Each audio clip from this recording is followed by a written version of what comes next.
Hi there and welcome to my channel. I'm Jennifer. This is A Country Life and I have zucchini like coming out of my ears. So it is time to use up zucchini in some new and different recipes, and let's get started with that here today. So our first zucchini recipe is going to be a zucchini casserole. It's a very, that's the name, and it actually is in a cookbook I picked up from the library. It's one of these kind of like local type of cookbooks. This is from Norwood Health Center. So that was like a farm that in years past, like back in the, I don't even know if it was like the 50s or the 60s. I'd have to look at when that all started. Way long time ago. I'm here, it says 1912. The facility was a place where people with different types of disabilities lived, and the person who started it really felt that if given a strong purpose in life, that they would have a wonderful life and a fulfilling life. And so they had like a farm, just a really big farm and everything. And all of the patients contributed to the farm. They did other chores such as sewing and canning. And it was just a great way for them, for all of the people there to have a sense of pride and to have useful and helpful work providing for themselves. And so I wanted to give this recipe a try because, you know, it's that time of year where you end up with zucchini and zucchini and zucchini. And I saw this and I thought, well, we do like stovetop stuffing and we like butter and we like carrots and onions and all the things. So I thought, let's give this recipe a try. Here are the ingredients. Very simple ingredients. I actually don't have an onion right now, so I'm going to have to use this minced onion.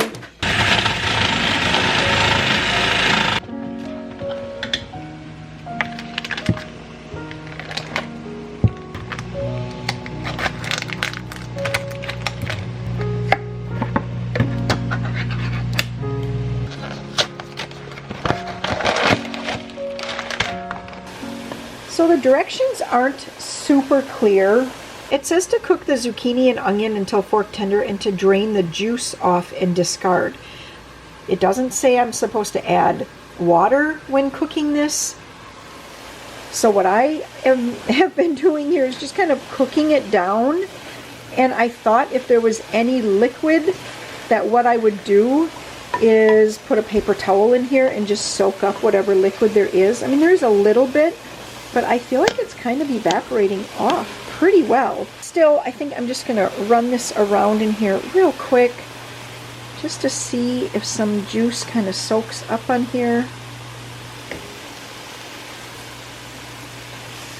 I now need to add in the carrots, which were not supposed to be kind of pre-cooked at all. Maybe because they're drier. I need 1 can of cream of chicken and a cup of sour cream. I'm going to give this a stir. And this is kind of like cheesy hash browns, honestly. Or, you know, cheesy potatoes. I'm going to put in the package of stovetop, as well as the melted butter. And give that a stir. I'm not going to stir it real deep. I don't know if that's right or wrong, because like I said, it just says add everything, cover, and bake. 45 minutes at 350 degrees. I'm going to put the cover on that and set that aside for a little while until it's time to put it in the oven. Well, I just took this casserole out. It was in for 45 minutes, 350 degrees. I did have it covered. It smells good. I haven't tasted it yet. It's definitely creamy. When I kind of fold it over there, it's definitely creamy. Yeah, I look forward to giving it a try. We'll let you know what we think. What? So I have the feeling that no one knows what's in this casserole because so much of it is getting taken very quickly. That's all you're going to take, just a little bit? Yep. All right. Dad knows what's in it. Because Dad knows what's in it, right.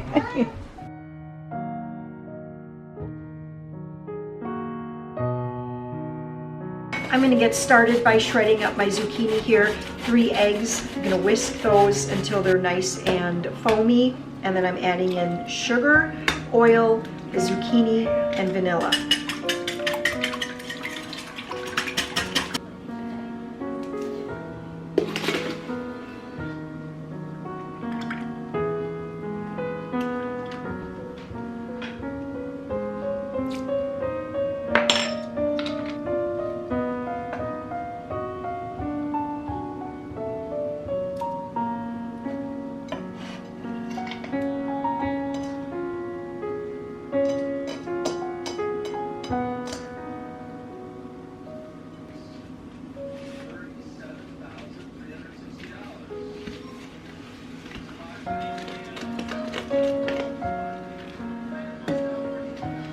All right, next up what I'm going to do is just sprinkle in my 3 cups of flour.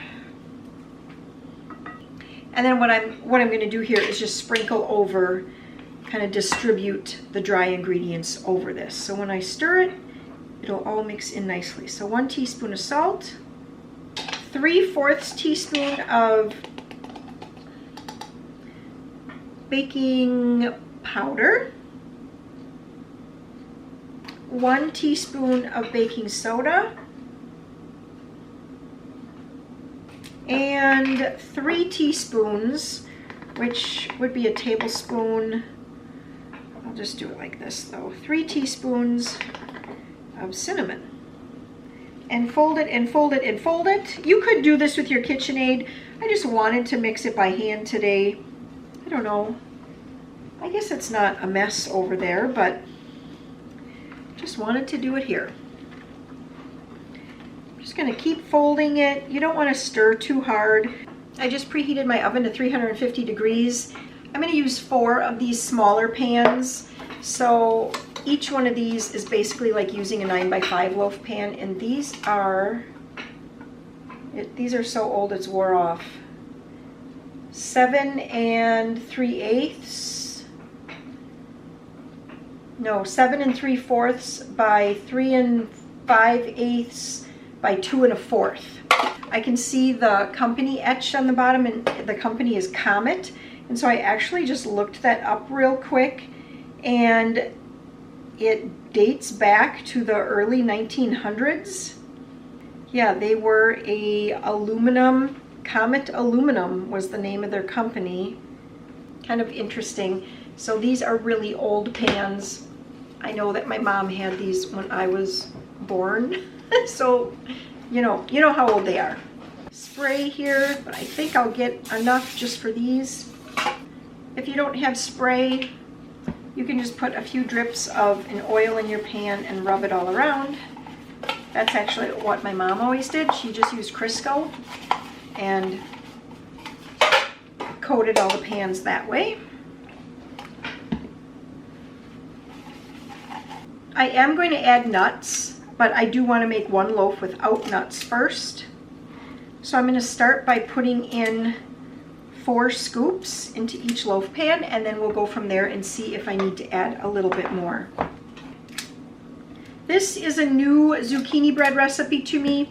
I normally will make zucchini chocolate chip muffins, which that recipe can be made into loaves as well. I also have a recipe in my cookbook. So that one's in cookbook number 1. Also, I believe in cookbook number 1 is a cranberry zucchini nut bread, and that is really, really good. But believe it or not, I'm just about out of cranberries this year, and I just don't want to use them on this right now. So what I'm going to now, that worked out really well. I love using the scooper so that I can like kind of evenly distribute when I'm doing something like this. It works so well. Now this last little bit, I'm just going to divide between these 2 pans. And I'm going to get these into the oven, and they are going to bake for a little under 1 hour. I will check them at 45 minutes with a toothpick, see if they're done. If they're not, I'll just kind of keep going in like 5-minute increments after that. Okay, let's check these. Oh, those are definitely done, aren't they? I don't even think I need to use a toothpick. So 45 minutes in these small pans, they're done.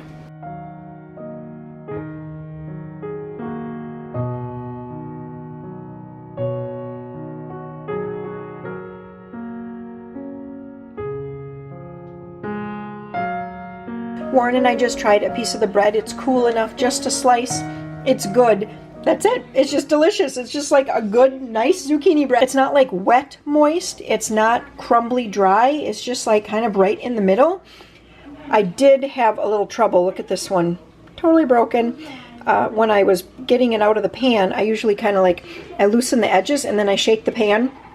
And as I was shaking it, this half broke away from that half. So that was kind of a bummer, but it'll still eat just the same. But I was hoping to give some of these loaves away. My thought was I'd keep one for us and then package these up to give away, but it looks like we'll have 2 of them for us and 2 to give away.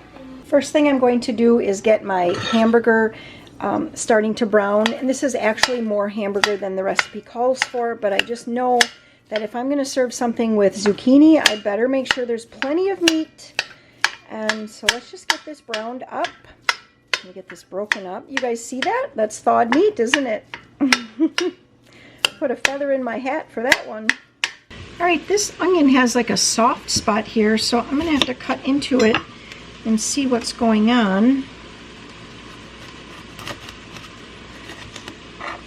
Just cut that section out. Hot onion straight from the garden. This is going to make my eyes water for sure. Whew. I'm going to add that right to the meat. And then we will get this green pepper cut.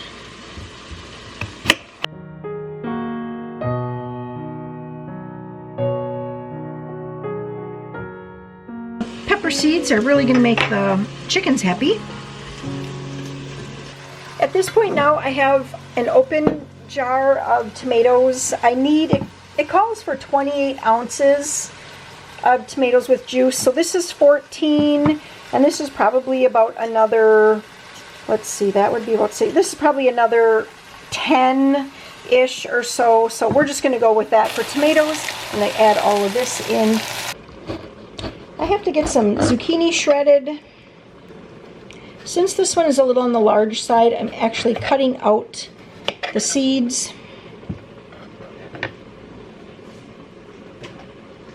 Again, the chickens are going to love that, especially on this hot day. I'm going to go give them some fresh food.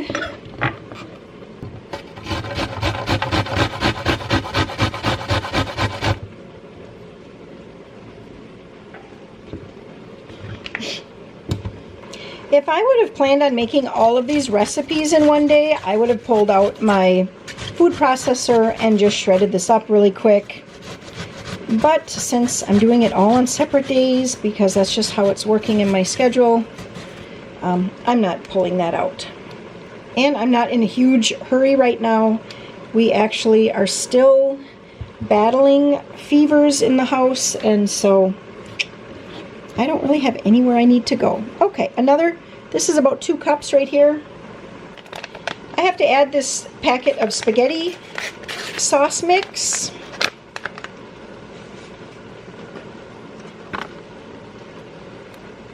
As well as the rest of the tomatoes. And 1 cup of minute rice. I give this a stir. This looks like it's going to make a lot. I wonder, maybe a half a batch would have been fine. But like I said, I wanted to use enough meat so that the meat lovers in my house would be happy about it.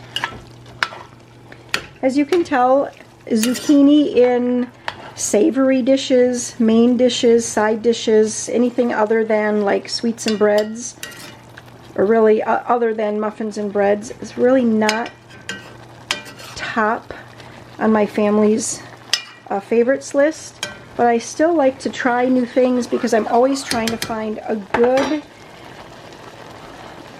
like just some other ways to use zucchini. And I like other ways, so sometimes I like to just make something that I know I'm gonna like. Okay, I'm gonna turn the heat down to low. I need to cover it and simmer this for 20 minutes. Now it has been simmering as I've been adding ingredients, so I'm actually only gonna go 15 minutes. Okay, at this point, the recipe says to sprinkle with breadcrumbs and shredded cheddar cheese. It does not say how much or anything like that. So I guess here goes.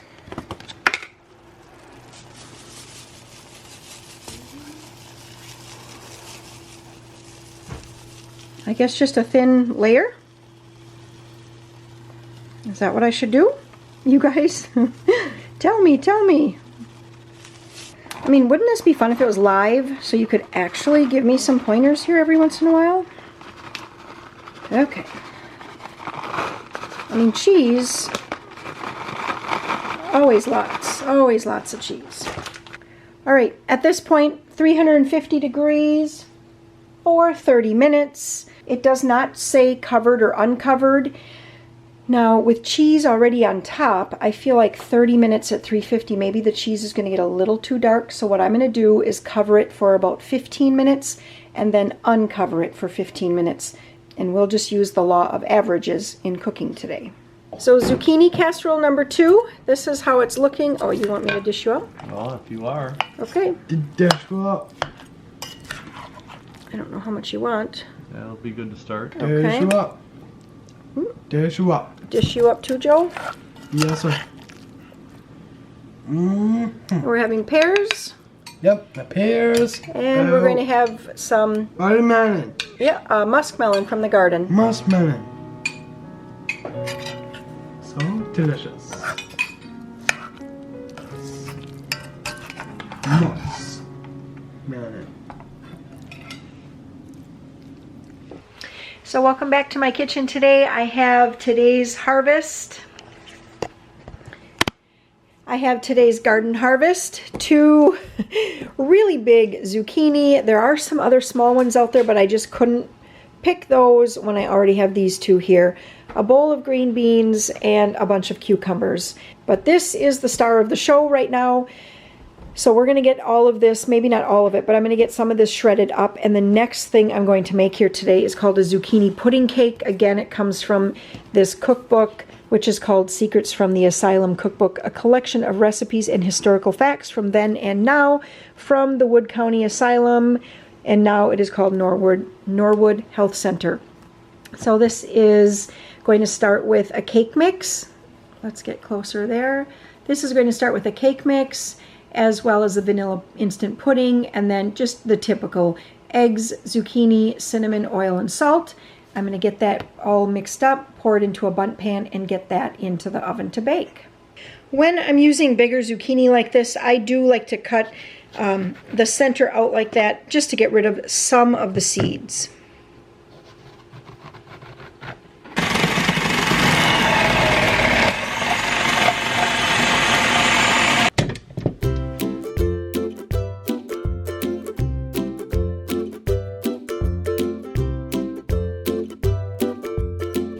Last thing to go in is the zucchini. So it's 3 cups of shredded zucchini. Then just mix everything till it's lightly blended and then put it up to medium for 4 minutes. All right, I have my pan greased and floured. This goes into a bundt pan. And let me move my zucchini over. I'm just going to get this poured in here. I like to rotate the bundt pan.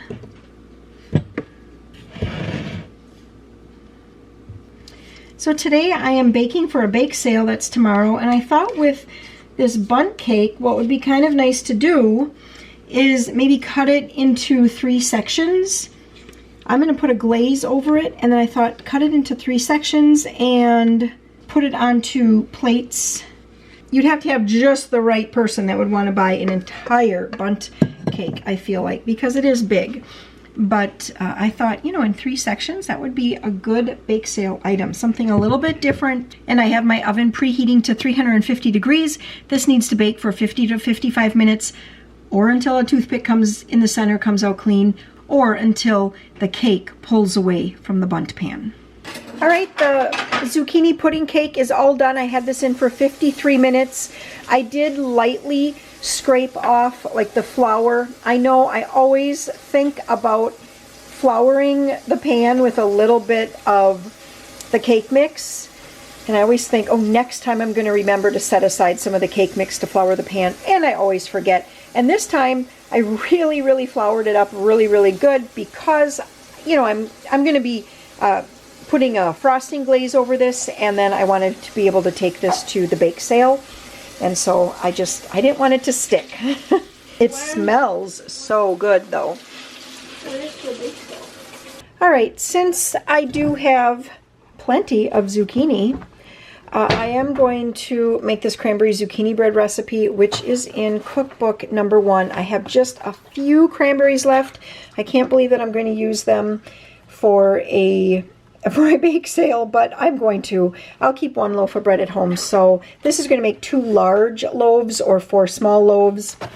I already have my 3 cups of flour with my 2 cups of sugar in my KitchenAid bowl here. I didn't even rinse out the bowl.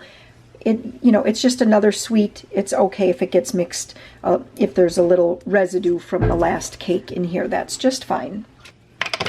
Okay, next up is 2½ teaspoons of cinnamon, 1 1/4 teaspoons of salt, and a teaspoon of baking soda, and also a 1/4 teaspoon of nutmeg. Quick stir those ingredients together, and then we'll add in all the wets, mix it up, fold in the zucchini, cranberries, and nuts. Okay, we need 3 eggs, 1 cup of oil, a tablespoon of vanilla. I'm going to get, we need a paddle. We're going to blend that. We're going to put in 1½ cups of shredded zucchini. Good, I actually made a little bit of a dent in my shredded zucchini here. And we need 2 cups of cranberries.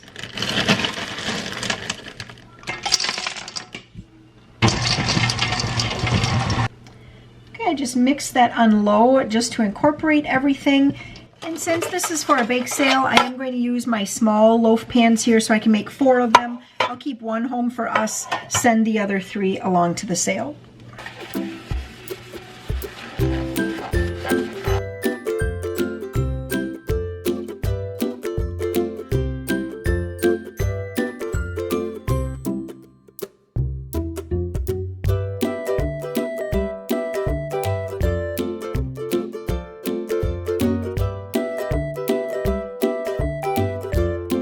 Okay, I was going to put nuts in these. I completely forgot. That's okay. That's probably better for a bake sale anyway to not have the nuts. These need to go at 350 degrees, which I still have my oven on. And if they were in the full-size loaf pans, 50 to 60 minutes, these are probably going to go for about 40 to 45. Okay, I have the zucchini cranberry bread is all packaged up here. I just double wrap it in saran wrap for a bake sale. And then over here I have the zucchini pudding cake. So let me show you what it looks like. That's what it looks like. It's super moist, super tender, really delicious. I just made a quick glaze to put over the top because I just think that looks so pretty. And a little milk goes a long way. So this is about a cup of powdered sugar, a little bit of vanilla, and then just like dribble milk, and then I just dribble milk and keep stirring until it's the right consistency. And even this I feel like is just a tad liquidier than I would like, because see how it kind of puddled there. So in the end, for the bake sale, I decided to just cut it into groups of 2 pieces because I had a really good way to package it. I saved all of these lids from some little foil liners or something, little foil pans. So I'm just going to drizzle the glaze